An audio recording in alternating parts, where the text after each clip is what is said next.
All right, good morning, everyone.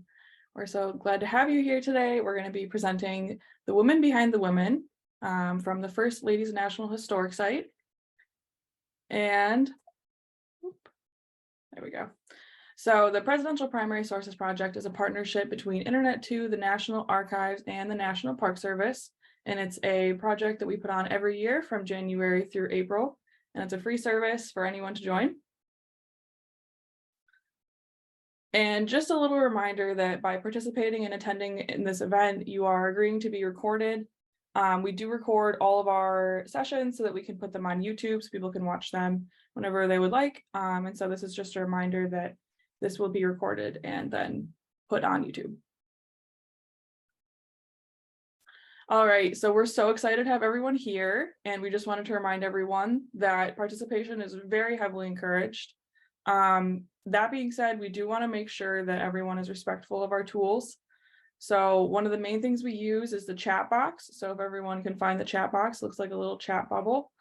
When we're using the chat box, we want to make sure everything is very on topic to what the presenters are saying, and also use it as much as you would like, but please be respectful and on topic. If you would like to be on video, we have an option for classrooms or students to be on video. So just drop that in the chat if you would like to be promoted, and we can work on making your video visible. Also, if you would like to be renamed, we heavily encourage you renaming yourself or asking us for help so that your name reflects how you want to be called on. All right. Thanks so much for joining us today. And this is our website in case you would like to learn more information about the program. And with that, I will turn it over to our presenters here. And I will stop sharing. Awesome.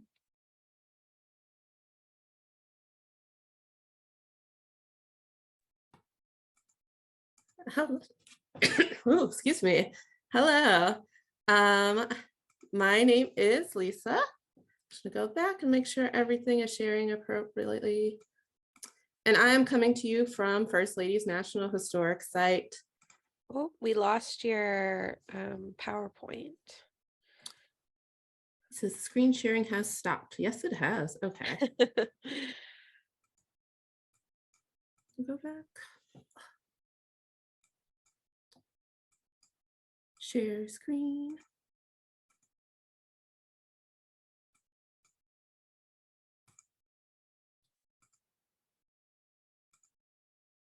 All right, can everyone see that now? Yes. Thumbs up.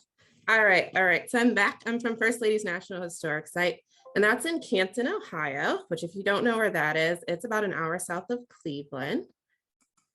And that's a little bit what our site looks like. We have these two really beautiful buildings, but our site is all about telling the stories of First Ladies of the United States. So you can see there's quite a lot of them. So there's about 57. So we say about because sometimes there have been daughters or sister-in-laws or sisters that have come in and like hosted an event or helped out for a day or an hour or two. And so who exactly counts as a first lady? We can't really say. So we say about 57. There are 57 pictures on this slide. So you can see it goes all the way back to the first one, Martha Washington, to the current Dr. Jill Biden there. And there are lots of stories that our site tells, but we're not going to focus on all of these first ladies today. That'd be quite a lot of stories to go through. We're going to talk about 3 of them, and through those 3, we'll talk about those helpers that help those 3 first ladies. So if you're familiar with first ladies and maybe familiar with the bottom row of pictures here, you might look at some of these pictures and some thoughts come into your head about things they're remembered for. You might see Michelle Obama and you think about her exercise campaign or her telling kids that they should eat healthy, or you see Lady Bird Johnson and you think about her highway beautification and all the things she tried to clean up about garbage along the highways and planting native plants. So a lot of these ladies, almost all of them, are remembered for doing something. But today we're going to talk about who helped them do those things. And it's not just first ladies that have help with their legacies. It's everyone. I'm sure if you think about something that you're known for, like maybe you're a great cook, or you're known as a really great gardener, or you're like the organizer of your family or friend group, someone probably helped you develop that skill. So a lot of these first ladies had helpers as well. So these helpers, these stories of these helpers we're going to talk about today are really going to focus on 3 stories of African American women that helped shape the legacies of first ladies. Now, some of those stories are helpers that were forced to help through bondage of slavery, and some were friends, and then some are kind of somewhere in between.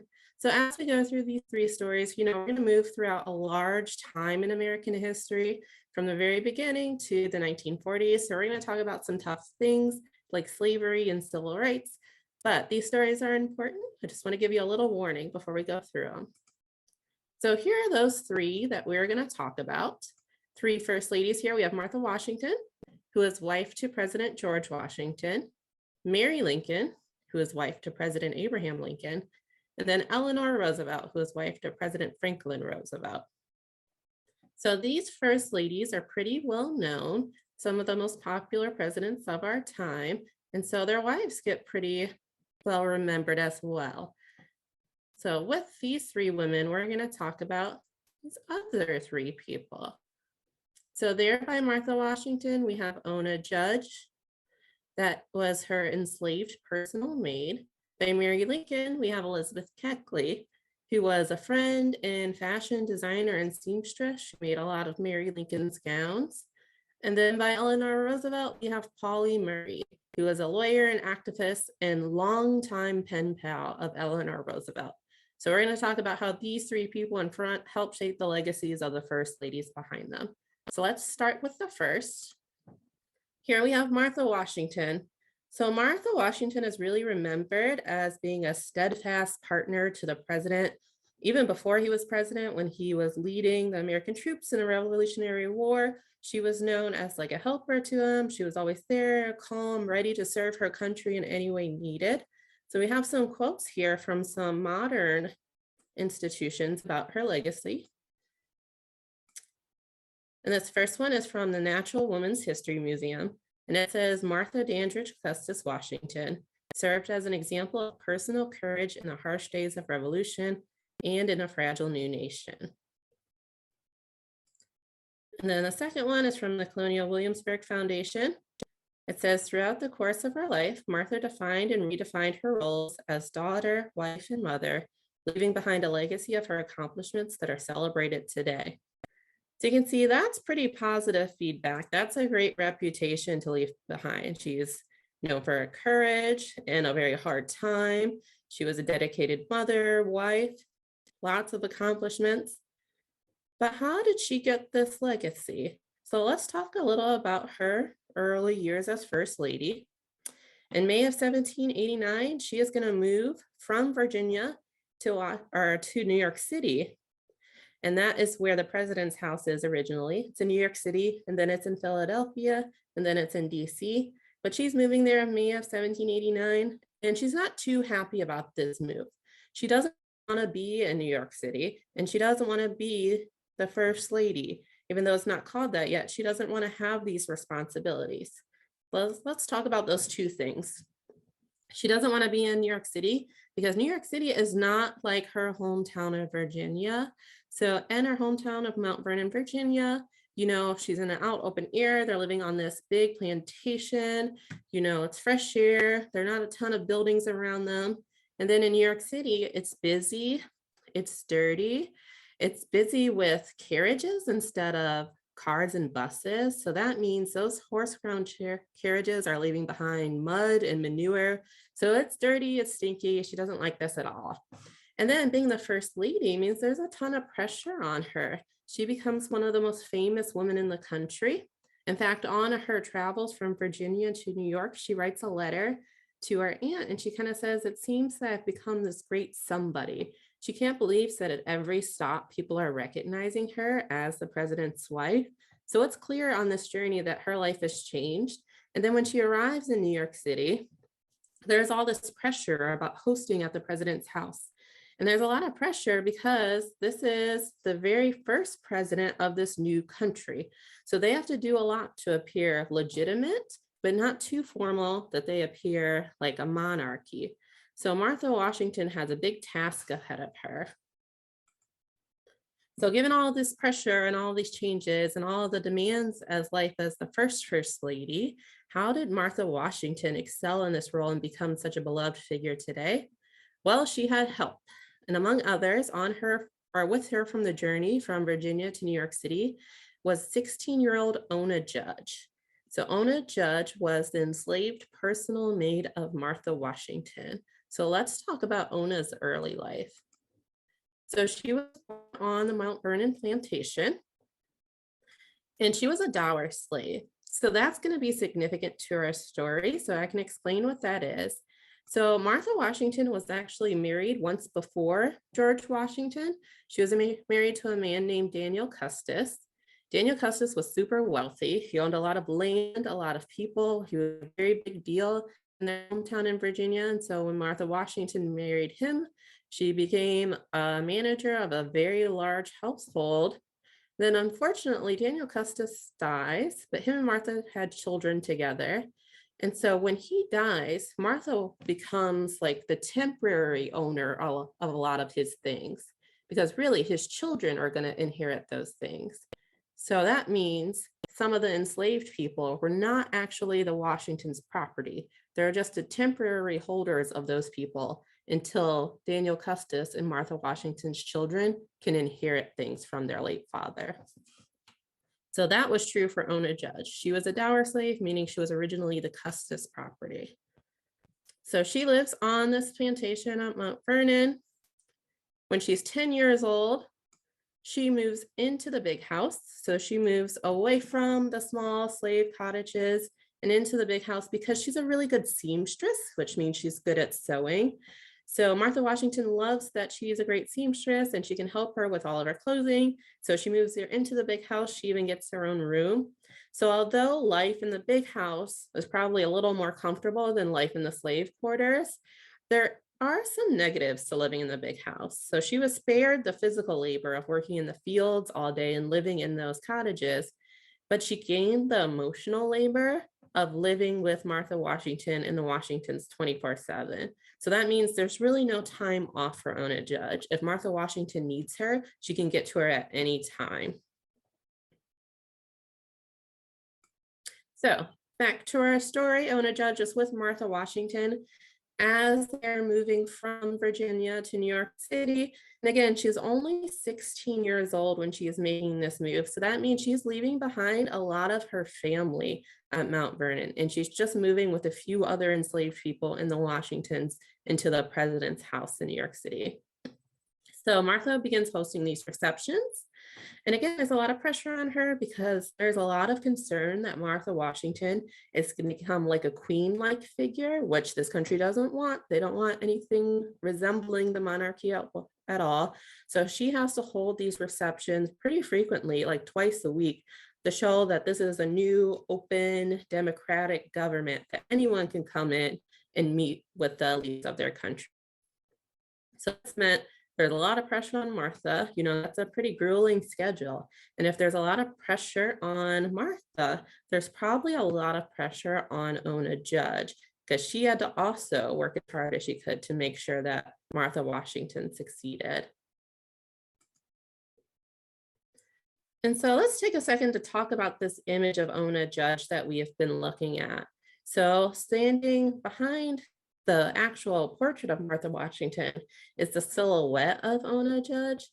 So we have that silhouette that was actually drawn by a woman from Canton, Ohio, where we are, because we don't know what Ona Judge looks like. There's going to be one description of her throughout this whole story, but there are never any photographs, definitely no photographs at this time, but no even painting. So we just have the silhouette so we can take kind of a guess of what she would have looked like at this young age.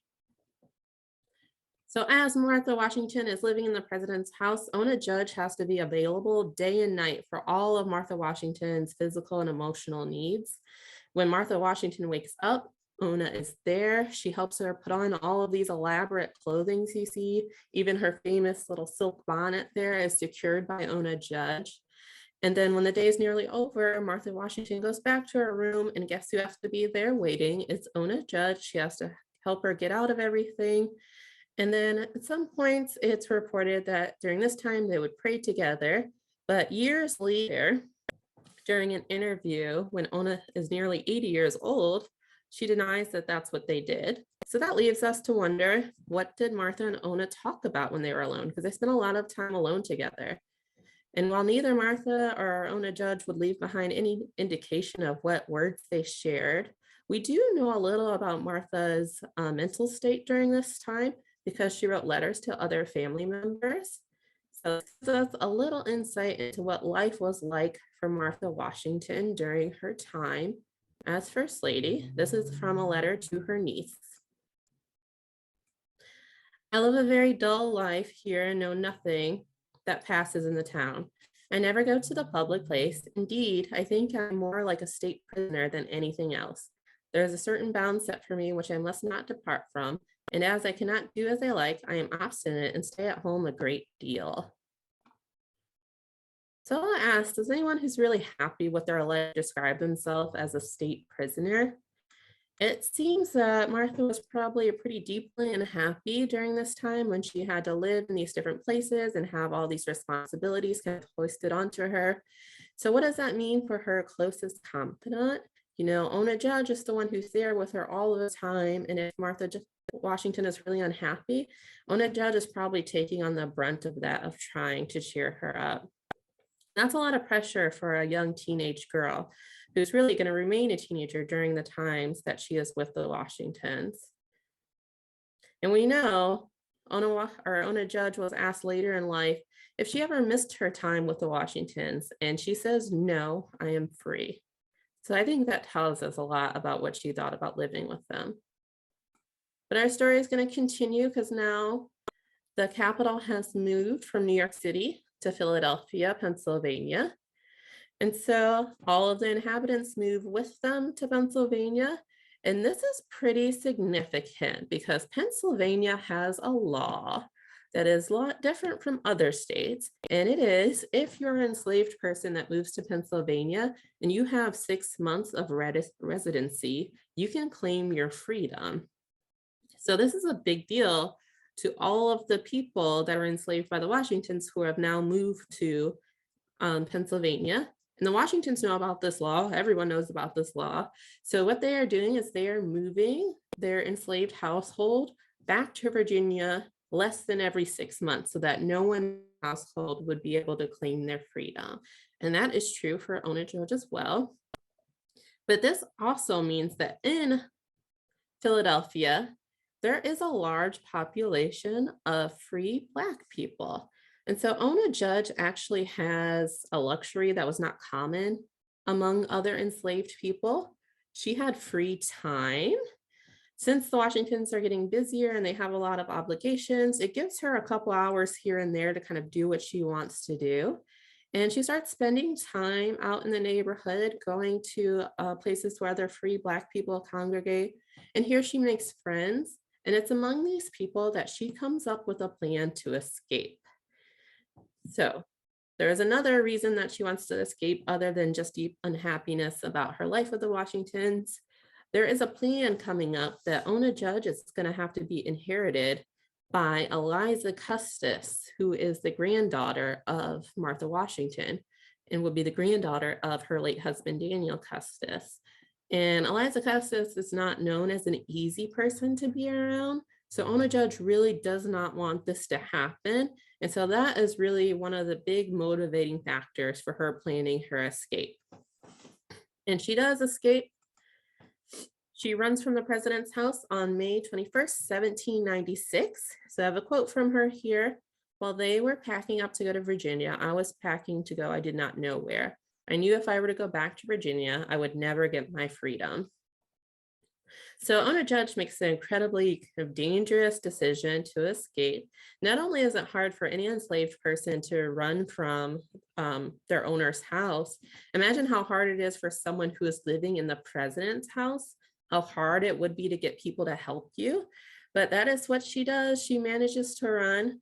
And we don't know how long it took the Washingtons to notice she was gone, but we do know that a few days later, there was an ad in a local paper. So on the left, you can see the actual ad that ran in the paper, and then on the right is the text from it. And I'm going to start actually with that middle paragraph. In the first one, they're just describing what she looked like. You know, she was young, she had freckled hair or freckles and then dark hair. And so the middle paragraph, I think, is what is the most interesting. So it says, she has many changes of good clothes of all sorts, but they are not sufficiently recollected to be described, as there was no suspicion of her going off, no nor provocation to do so. It is not easy to conjecture whether she has gone or fully what her design is. But as she may attempt to escape by water, all manners of vessels are cautioned against admitting her into them. Although it is probable that she will attempt to pass as a free woman, and has, it is said, wherewithal to pay her passage. And then the last paragraph is, there is a reward if she's brought back, it's $10. But that middle paragraph really shows that the Washingtons were surprised that she ran away. They couldn't believe that she would run away. They really thought that she considered them family. And also later, George Washington is going to come to suspect that there was a man involved that helped her run away. He starts writing letters to people asking if they've seen her and this man that he suspects. There is one kind of true thing in this advertisement here. They suspect that she would run away by water, and that is actually what she did. She did go away by water. And this really upsets the Washingtons. Martha Washington, because she considered Ona like more like family, even though Ona definitely did not feel that same way. And then George Washington is incredibly upset because of that thing we talked about earlier, that Ona Judge was a dower slave, meaning that if George Washington couldn't retrieve Ona, he would be responsible for paying the Custis estate the cost to her. Because remember, she was actually owned by Daniel Custis and then belonged to the Custis children and grandchildren. So with their two separate reasons, the Washingtons really start pursuing getting Ona back into their custody. So she does go away by boat. She ends up in New Hampshire, which was a really common place for people to run away to during this time. And George Washington begins to use the power of the presidency to try to get her back. So he's working a lot with the Secretary of the Treasury. He's writing constant letters and notices to people saying, if you're in New Hampshire or if you see her, bring her back. And they do find out that she's in New Hampshire because one of the family friends of the household of the Washington is in New Hampshire, and she just happens to walk by Ona Judge. And they both recognize each other, but in that moment, neither one of them says anything. But then that woman does report back to the Washingtons that she's in New Hampshire. So then President Washington, is trying to get New Hampshire politicians to send her back. However, in New Hampshire, the public sentiment is really turned against slavery. The people living in New Hampshire consider it kind of barbaric. And for them, they look at it as like something the South does that the North wouldn't do. So they really would turn against the politician that sent Ona back. So thankfully for Ona, the New Hampshire politicians are realizing this. And so they're kind of split between the president and their own people in New Hampshire. So they go to the president and they say, yeah, we'll try to get her back. And then when they're in New Hampshire, they don't try super hard because that would be bad for them politically. There are some close calls where she is almost captured, but she manages to stay free and living in New Hampshire for the remainder of her life. And then she was technically a fugitive given the laws of the country at the time. Lived the rest of her life as a free person, but this doesn't mean that it was easy or without any tragedy. She struggled. She lived in poverty. She did get married and have children. And we know a lot about her life because of those interviews she did in 1845 and 1847. She was in her 80s. And we were able to tell from her own words that she was much happier with her life in New Hampshire than she was enslaved by the Washingtons. But those interviews provide the rare insight into the life of an enslaved person, even rarer, the enslaved person of a first lady. And consider how the legacy of Martha Washington would have been different had Ona Judge not been there. Would Martha Washington been able to be a dedicated partner and public servant without the constant support of Ona?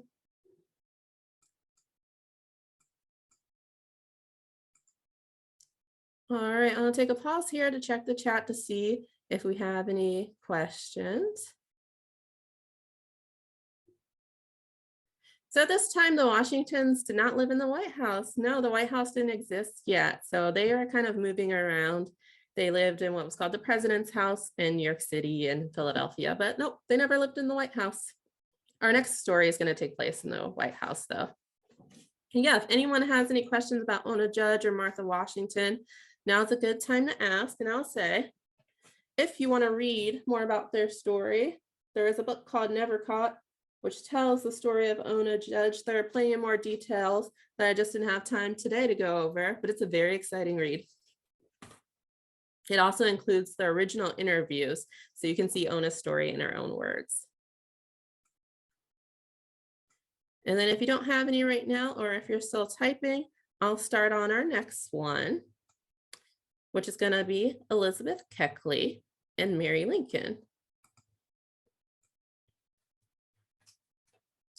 So Mary Lincoln is one of those first ladies that gets pretty well remembered by people. She happened to be married to one of the most popular presidents of all time, Abraham Lincoln. And I think Abraham Lincoln has a pretty distinctive look. If you think about him in your head, you can probably imagine, you know, that big hat, the long beard, he's super tall. But I also think Mary Lincoln has a really significant, well-remembered look. You know, if you look at this picture here, the first thing you notice is what she's wearing, right? You see this big ball gown dress, the floral ornaments on her head, this off the shoulder style. It's very Victorian, very fancy. But she is not solely responsible for that look. She had help, and who helped her was a woman named Elizabeth Keckley. So let's look at Elizabeth Keckley here. So this is a quote from her memoir, and it says, "Ever since arriving in Washington, I had a great desire to work for the ladies of the White House."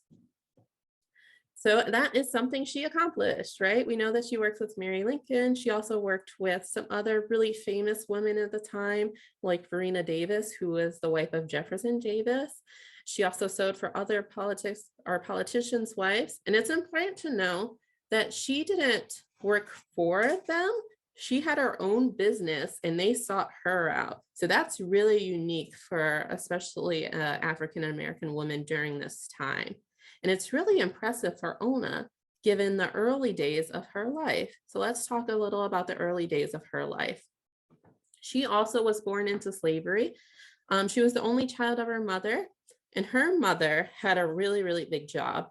She was solely responsible for creating all of the clothes that the people needed on this plantation. So that's over 80 people.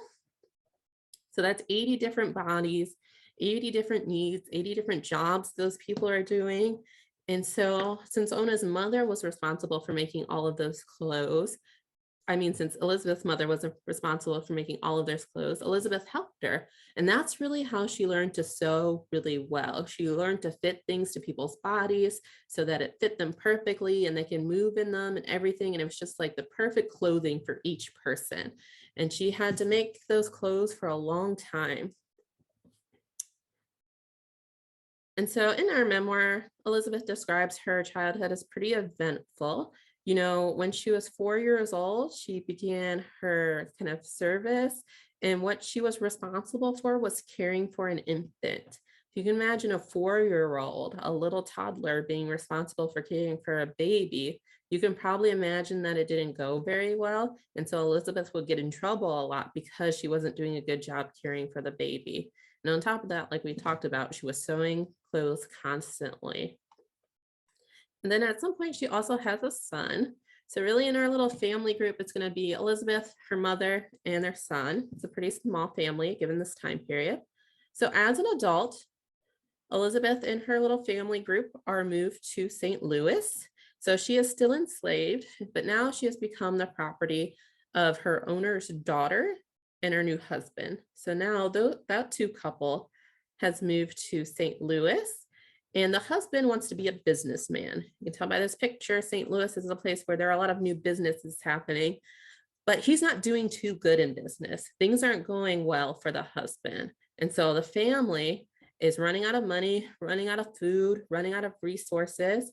So they say they're going to send Elizabeth's mother out to work.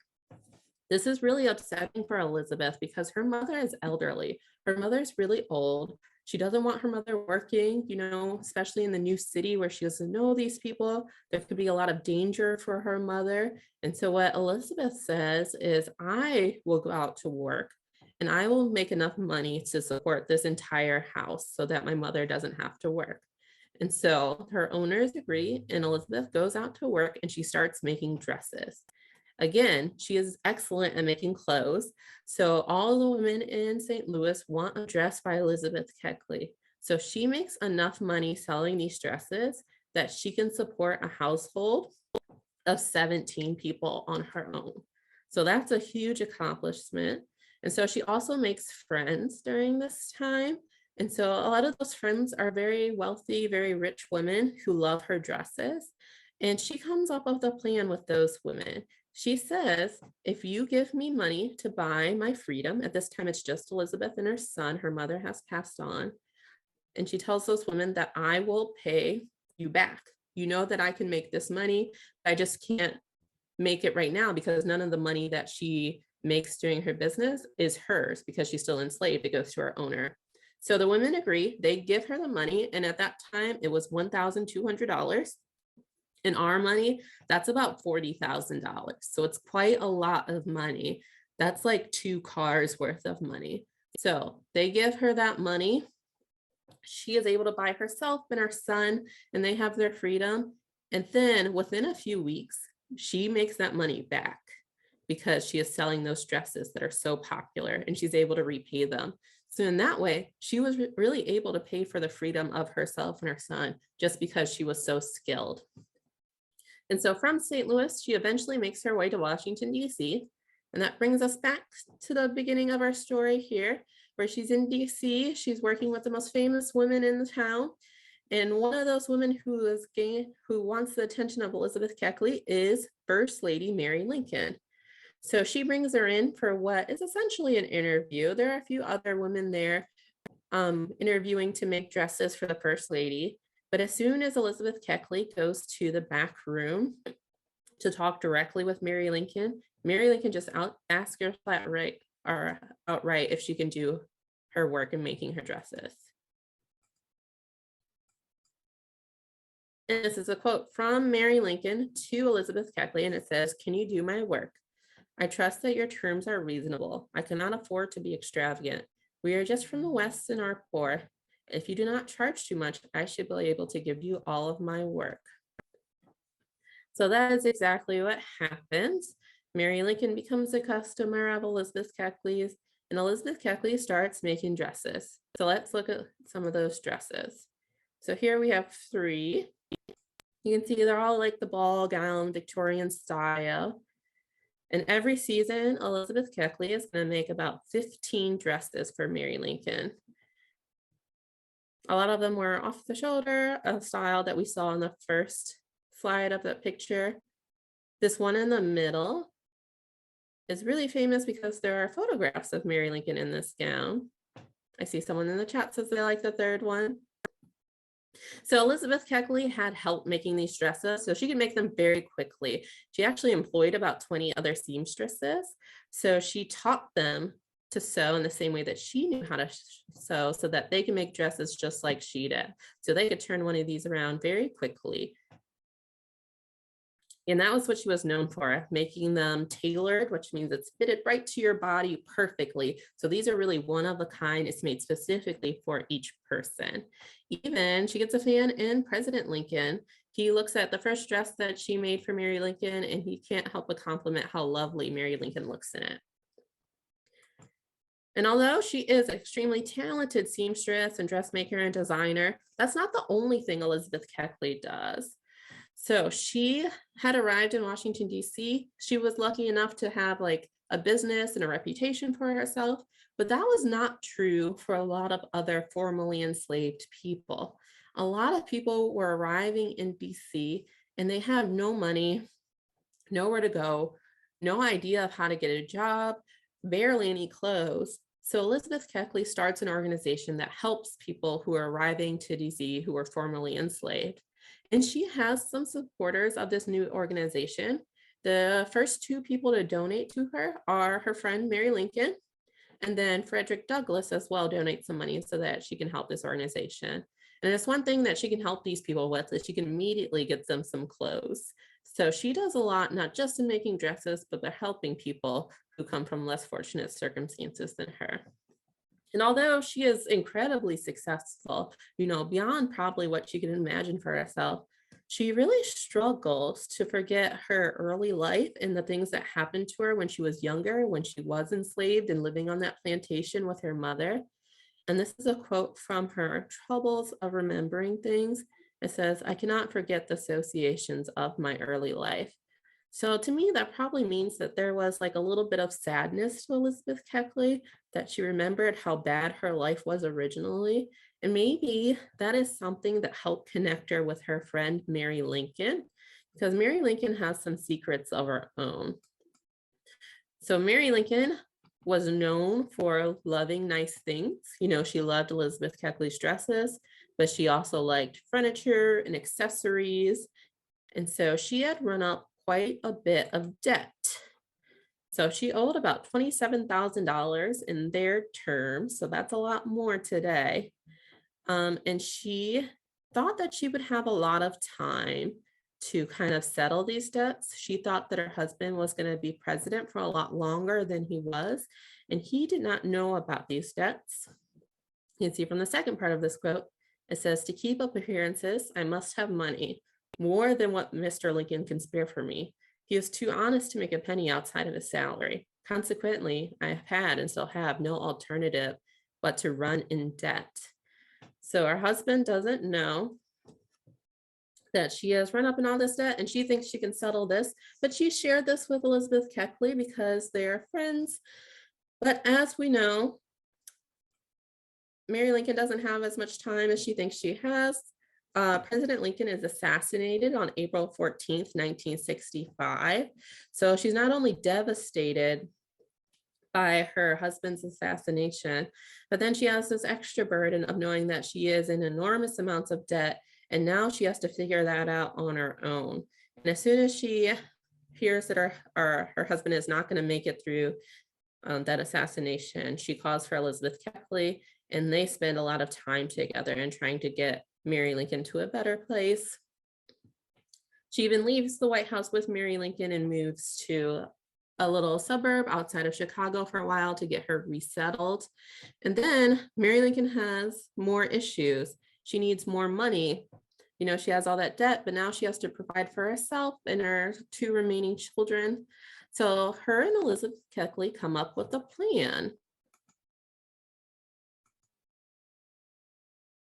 They're going to sell some of those dresses, a lot of the ones that Elizabeth Keckley made.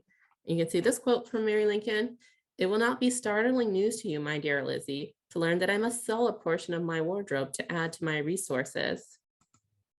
It is humiliating to be placed in such a position, but as I am in the position, I must extradite myself as best I can.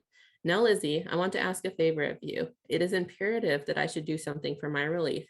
I want you to meet me in New York to assist me with disposing of a portion of my wardrobe." So that means that Mary and Elizabeth Keckley are going to go to New York City and they're going to try to sell some of her gowns so that she has money to survive.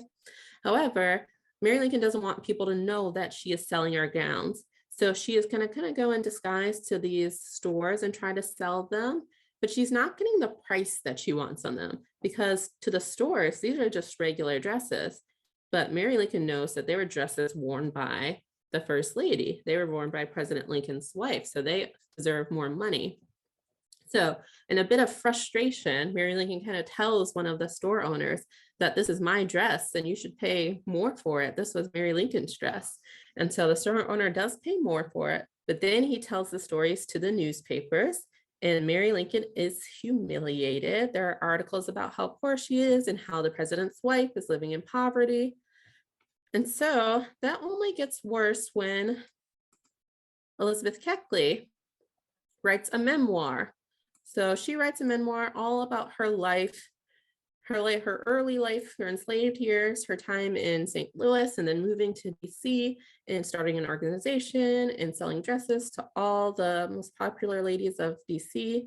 And she also writes about Mary Lincoln's struggles with her finances. And that humiliates Mary Lincoln, and that kind of becomes the end of their friendship. But the legacy of Elizabeth Keckley is kind of doubly remembered for all these amazing dresses she made, and then also remembered for the scandal that came afterwards. But it's unlikely that Mary Lincoln's life would have been less scandalous even without Elizabeth Keckley. You know, those stories were already out. The merchant was already aware that he was buying Mary Lincoln's dress. So, but the glamorous image of Mary Lincoln that we have today, posed in like this beautiful gown, probably would have been different without the legacy of Elizabeth Keckley. And Elizabeth Keckley really opened the door to a lot of seamstresses, a lot of African American seamstresses and designers in the future. We've come to another little breaking point. So if you have questions about Elizabeth Keckley, now is a great time to ask.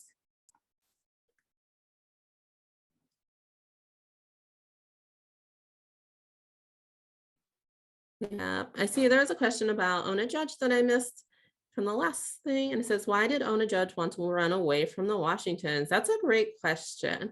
So even in her interview, when Ona Judge was interviewed in her 80s about her time, she doesn't give a lot of details about what life was like with the Washingtons. But I can imagine being first to work at such a young age and being needed 24/7 would be an easy life. It seemed like she just wanted freedom, so she chose to run. And then we got these. What sort of dresses did she make for the formerly enslaved people? Well, we don't really know. So it's hard with clothes that were kind of worn by normal people. They don't get saved as well as something that's worn by someone famous gets saved. But she made a lot of practical clothing as well as the dresses. So just everyday trousers, shirts, dresses that people would wear to go to work or like take care of a house. She can make those too. Because really what she was known for is the fit. She can make something fit perfectly. And then our last one here is, why would Elizabeth do that to Mary? That's an excellent question. So from Elizabeth's perspective, she was just writing about the truth of her life. And so that just happened to overlap with Mary Lincoln's story. So her memoir had a very small portion about Mary Lincoln selling her dresses.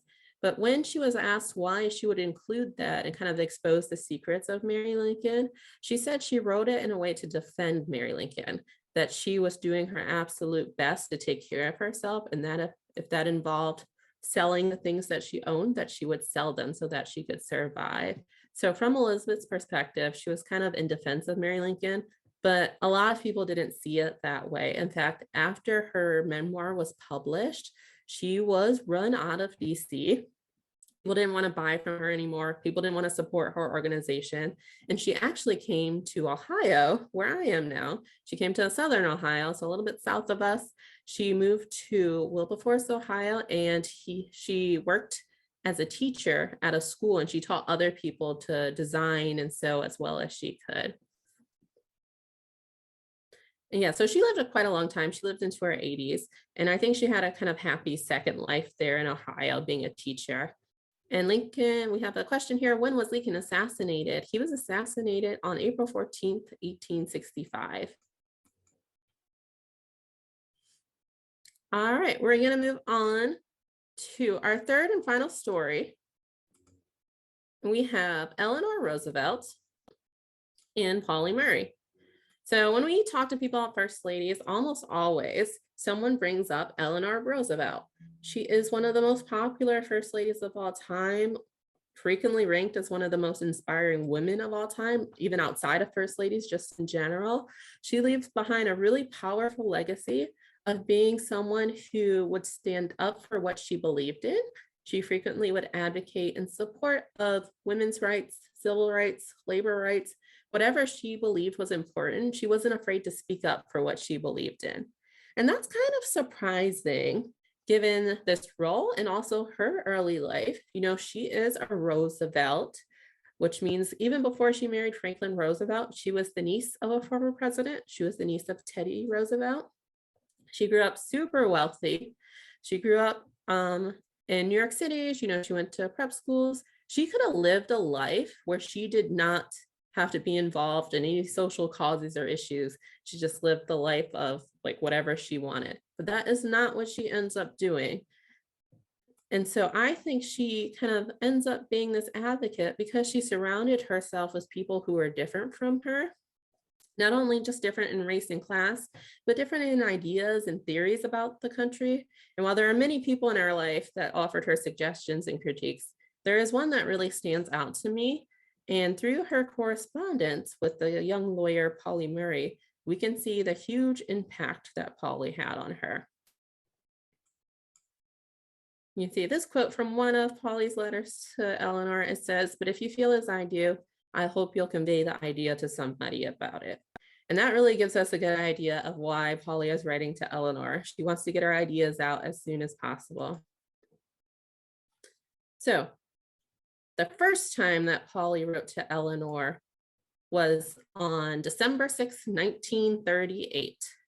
So now we've moved a little ahead in time. We're in the 1930s and 40s for this story.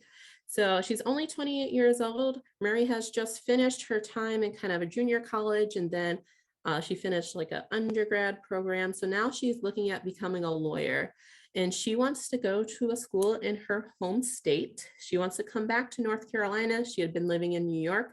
And so she applies to the University of North Carolina.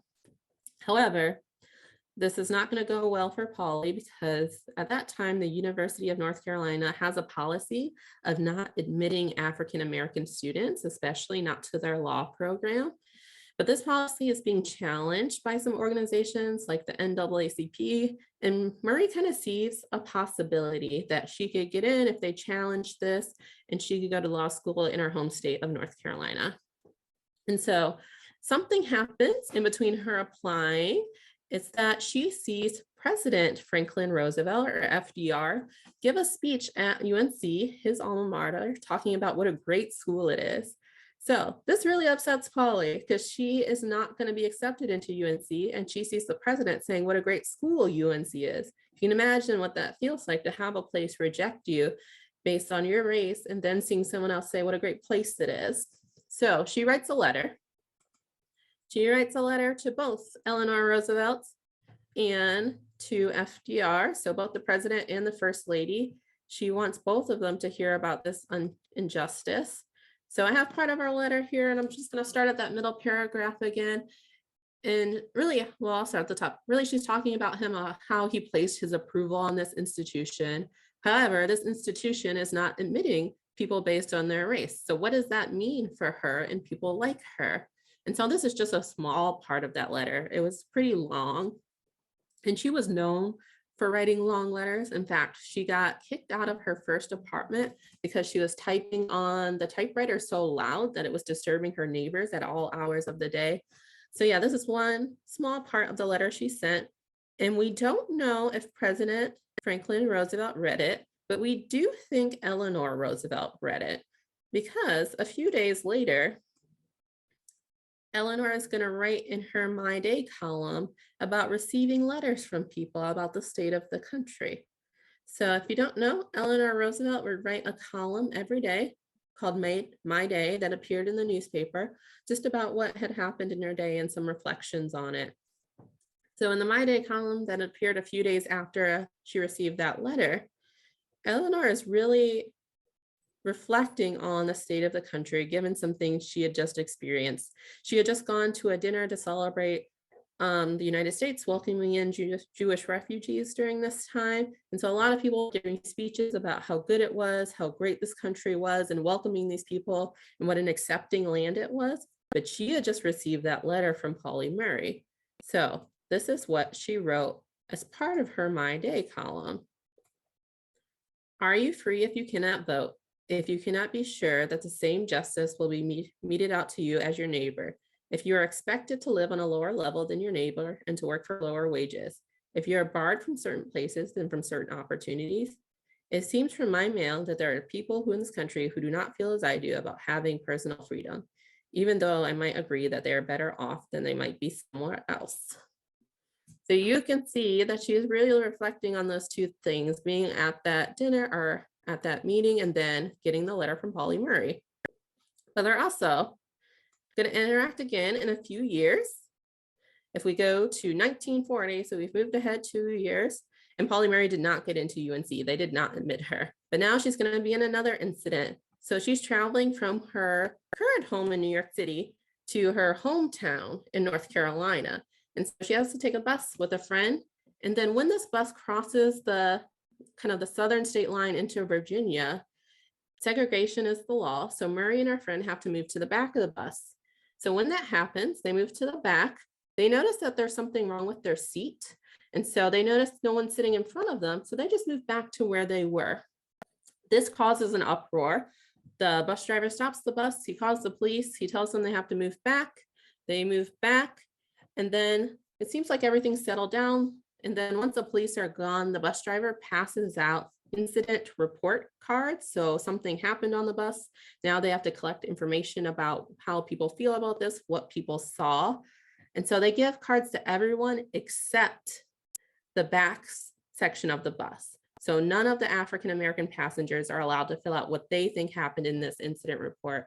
And this infuriates Polly, and she ends up causing scene. She's yelling and she gets arrested. And who writes a letter to the governor to help get her out? It is her friend, Eleanor Roosevelt. So Eleanor Roosevelt writes to the governor. The governor kind of brushes them off, but eventually Polly does get out of jail. And so this intensifies the friendship between Polly Murray and Eleanor Roosevelt, because now they have a common enemy here, and it's segregation. So they take on a years-long friendship, actually a decades-long friendship, where they write back and forth all the time. Another case they get really involved in is trying to help Odell Walker regain his freedom. They get really interested in criminal justice, and they write letters to each other constantly. And it's this situation, unfortunately, they are unsuccessful, but really bonds them together. You can see that in this letter from Polly to Eleanor Roosevelt after the fact.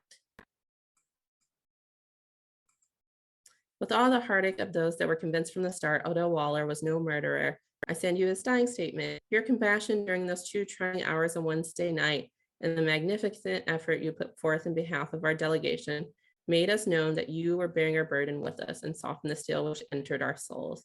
All the members of the delegation feel the same, that you are a splendid American.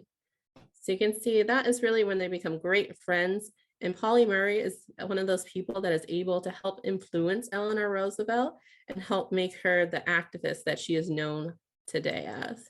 And we have these quotes about each other. So Polly says about Eleanor, the measure of her greatness was her capacity for growth and her ruthless honesty with herself, and the generosity with which she responded to criticisms. And this is the only picture of them together. I know it's very blurry, but I had to use it. And Eleanor says about Polly, one of my finest young friends is a charming woman lawyer, Polly Murray, who has been quite a firebrand at times, but of whom I am very fond. And Polly says, for me, becoming friends with Mrs. Roosevelt was a slow and painful process, marked by sharp exchanges of correspondence, often anger on my side and exasperation on her side, and a gradual development of mutual admiration and respect. And they remained in correspondence until Eleanor Roosevelt's death. So from 1938 to the 1960s, she shared letters with Polly Murray. And when we think about Eleanor Roosevelt's legacy as an activist, it's important to remember the people like Polly Murray who helped contribute to that legacy. And as you all saw with the stories of Ona Judge, Elizabeth Keckley, and Polly Murray, First Ladies are rarely responsible or solely responsible for their legacy. They're always helpers, but this is only a small portion of the people that contributed. There are plenty more stories you can find. The books at the top are the stories we went through today, which include some of those primary sources like interviews and a memoir and letters. And then the books at the bottom are other stories that we just didn't have time today to go through. So if you have any questions, I think I have a few minutes left. I would be happy to answer any.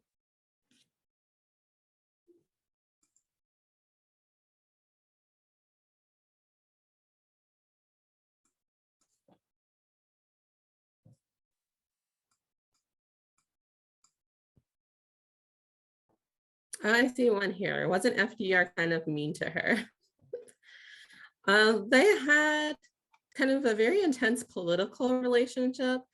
I think a lot of first ladies, especially modern first ladies closer to our time today, are play more of like a support position to the president. But Eleanor Roosevelt was like a politician in herself. So if she believed in something, she was willing to argue about it. And so they would kind of argue back and forth about things.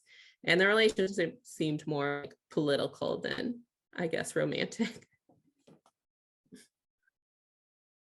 All A good right. question. Well, here's a question. Oh, yeah, I said, did if FDR lived longer than Eleanor? So no, President Roosevelt actually died in office. So yeah, he was president when he died, and Eleanor Roosevelt lived quite a few years after that, but like 20 something years after that. Yeah, she lived and she actually worked a little with the Kennedy administration. So she lived a long time and she stayed political the whole time. How many times did Polly and Eleanor meet? So they actually didn't meet in person quite a lot, probably about 5 times, but they wrote letters back and forth constantly. So yeah, they met once after the Odell Waller case, and then really Polly moved to California. She went to law school there, and Eleanor stayed pretty much on the East Coast. But just because they didn't meet in person didn't mean they didn't have like a really strong relationship, because they wrote letters constantly.